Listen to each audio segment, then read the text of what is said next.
against a Princess Frost. The Princess Frost with the very strong, very big aerial effect with the winters here. But the new one, as the time goes, with the inhalation, the amount of damage that the new one can deal makes it a very mid to late game hero. Yeah, the Celestial is one of the... Very different styles. For me, the Celestial on the hands of Senko, it's actually one of the prime picks in this meta. I would say that she's definitely S tier in terms of late game. Sure, you can say that early game, her wave clear is pretty bad, not to say good, but if you're into certain matchups like a Princess Frost, it's still okay because both of your wave clears are pretty mediocre, which equates it into a 50-50. Let's look at the rotations in here. Look at that. Like they clean wave and then immediately come and try to put pressure over here on CC on the channel. So we'll be seeing a lot of that. Junglers just doing what the junglers do. But look at that, Lu being taken extremely low. He's gonna have to run away of that. Yeah, no common spells being popped by both ends here, but Lu getting the better end of that trade. Gerald has to limp away back towards mid lane with a sliver of health here as we see towards the bottom side here. L getting pushed back by the creation block here, going dangerously low here. So both roamers have to back off here. But Zan and also Lu, they don't have innate healing like L on the Diadea Bong Weaver. So that's gonna be a relatively good news for the Dominator duo. Is to give. Playing at the edge of the HP bars right now, man. Like they're just trying to calculate all of the damage. They're playing the numbers game right now at this moment in time.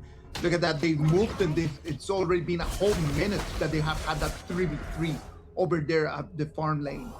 Nothing that, no rotations whatsoever to the mid, allowing KIS4 just to take full control of the gold.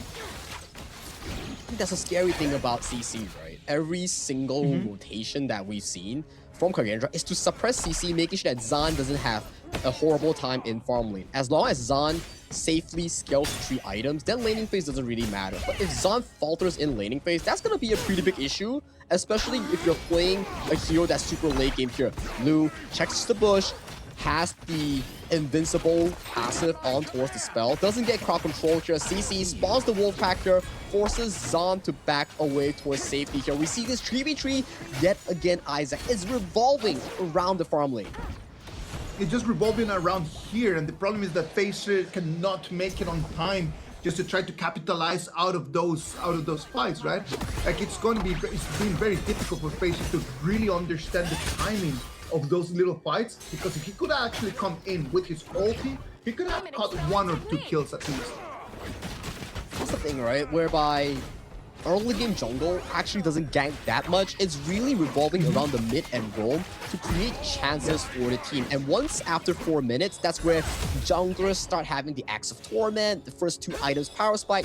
That's where they actually start being more active on the map. So it's down to the mid and roam this game. Gerald, L from side Dominator, Senko and Lu from the side of KAGE to look for those early plays. And at the very least, this early game is that 3v3 in towards the bottom side. No one is giving a single edge towards either side. No one is just allowing an option here. Look at that, the mirror domain is going to be proc one more time. It is just trying to force them away. For KIS4, that mirror domain is going to be a very important skill. It's not going to have an ulti, and right now in 8 seconds, the objectives are going to be online. Yeah, that's a painful cooldown to be committed coming in from the Dominated jungler. But we do see FaZe not putting too much focus on towards the Tyrant here. We do see Due to the Death pop over towards top Z. Have to force the flash, but a good Sage Might locks FaZe in place. And on towards the flip side here, we see KIS4 securing the objective safely for the team. Pops the mirror domain, locks on towards Lu. Lu using the Tremor Smash to bail himself out towards safety here. Gerald has a position, freezes Lu, drops the Winters here, gets the first blood for Dominator Esports, opens up the bot side of the map. Right over there on the edge of that frigid prison, Lu thought that he was safe, but he was caught today by Gerald. Gerald with that millimetric precision allows him to take that first blood in here for Dominator Esports. towards the top side here. Solid has to commit the flash here. Top Z using the Sage Might, locking Solid in towards its place here. But still early game, Futsu doesn't commit too much of the damage here. But hang on a moment though, with those passive refreshes here, this is super duper close. Is he going for the dive here? He's capable of doing so. But check out the rotations here. KAGE needs to defend their clash lane here. So a big rotation bails Solid out, and he is alive for another day. Right over here, Dominator Esports a little bit with the advantage. I'm not loving the performance by FaZe on that Musashi right now. He had a very big advantage over here for the objectives, and he decided not to take that. Of course, Top Z came in, but look at that. On towards PNX, and right now we see Solid being frozen in the midst of Lee catches the wave crumbling into that bot tower. So at the very least, this part of the game is looking very Dominator heavy, and take a look at this part of the map. They're looking to invade this Crimson Gold. TNX gets it, swaps out with the mirror, and is out alive. A smooth criminal. Smooth, very, very suave over there. Look at that Soul as well, just coming in, being taken extremely long. That's going to be Top C, the one that is going to be ganking. So 3v1, he's going to have to flash away. Zan is going to take on CC. CC is going to fall, but Top C is able to run away. But in terms of objectives, losing out the mid turret and at the brink of losing the bottom tower, sure, Pixie's back for whatever FaZe did to him in that previous game here. But mid lane here, Annihilation catches on towards Gerald here. Beautiful engage coming in from FaZe due to the death. Mirror Domain catches on towards no one here. It's just a wave here to Zan. Has to back away as this TNX build is looking for a tanky Jing. But you can see, that's the aggression that I want to be seen coming in from FaZe and Solid. This two combination needs to find more room for KAGE if they want to break this game open. Exactly. I completely agree with you in that, Sagi. They need to do things. They need to come in and start breaking stuff. If they don't break stuff and they just let this keep going, nothing is gonna happen. They have a very good option. Movement around. Just get some dynamic in here, and then you'll be able to see that it's gonna pay off for them. Right now it's looking really 50-50 between these two teams. It's coming down to execution later on in team fights. That's Top Z gets the first kill, but panning on towards the top side here. We see FaZe yet again finding another engager, but backline, we see TNX jumping in with the Mirror Domain, catches on towards Zan, but this is a tank Jing. There's no real damage to be frightful about. They do trade jungle for jungle, but in terms of overall kills, KAGE takes it 1 for 2 in this exchange. TNX had his eyes on Zan. Zan was taken extremely low, but the problem is that TNX did not have the critical damage that he needed. If he would have had in there a tiny bit more of damage, Zan would have been got out of the equation, and probably TNX would have survived that gank. It was not on that turn. He chosen to go for the tanky build for that Jing. So it's a very big problem because he's just keep dying one more time. It gives you more room to survive, but it also takes away the burst damage potential on the Jing. Yes. But it's give and take, right? He chose that lifestyle and he is slightly punished for it, but right now, 10 minutes. Shadow objectives are all across the map. We see movements coming in from both teams wanting to look at this Shadow Tyrant. This fight may be breaking out in a short moment.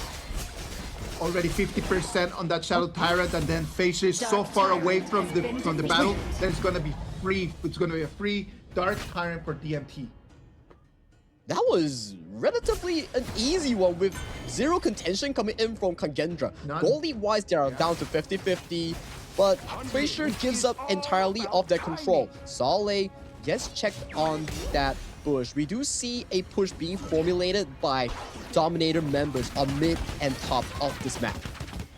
Their target is gonna be the flash lane tier 2 turret, and it's going to fall as the minions are gonna put some pressure on the high ground. They might not have the formation to actually do anything here. This round of push is to pluck away all the outer tier towers, and then once it's done, they might look for that Shadow Overlord here. Maybe KAGE, not wanting to fight the 10th minute fight, is to stall more time. for Zan, for Senko to skill into that late game marker here. But take a look at Luke here, getting pinned down by the Diadea. Very low in that health bar here. Opens up the map on towards the top side for CC to drop those signaling shots on that turret. Already half health here. But with that rotation, mid is open, everywhere else is open. Tyrant is about to be down for Dominator. They will recollect this jungle resource and look for Overlord. The Overlord is going to be the next target. 5 seconds over there. That's going to slow them down a tiny little bit. But Facer does not have vision on what's going on. It is going to be an easy DMT Shadow Overlord. Yeah, there's no contention coming in from the side of KAGE here. They're not that behind in terms of gold, but they're just giving away these shadow objectives like it's free bees going over to the side of Dominator. Yeah.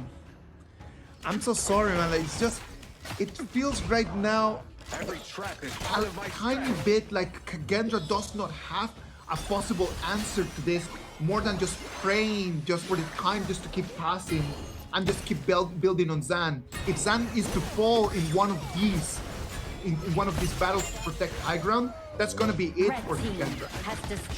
And talking about this, topside tier 3 already fallen for the side of KAGE here. Yeah. With the superior Overlord marking down the bottom side here. This might happen the same for this bottom tier 3. Winter is here, dropping onto zone away the members here. Where is the retaliation? There's no real play coming from KAGE. This is such a slow bleed coming in from the Elmanu. One more Vanguard is going to come in and put pressure over there on the mid lane. Look at that. The Musashi coming in from behind. He's going to find the channel. The channel is going to fall. The mirror domain is going to be proc. The target is going to be the Crystal. The Crystal is going to fall. Dominator Esports is going to take the 3rd game and their first victory in this KIS4. Very well done coming in from the Dominator Esports here. Once again, in the international stage, they pulled the first victory.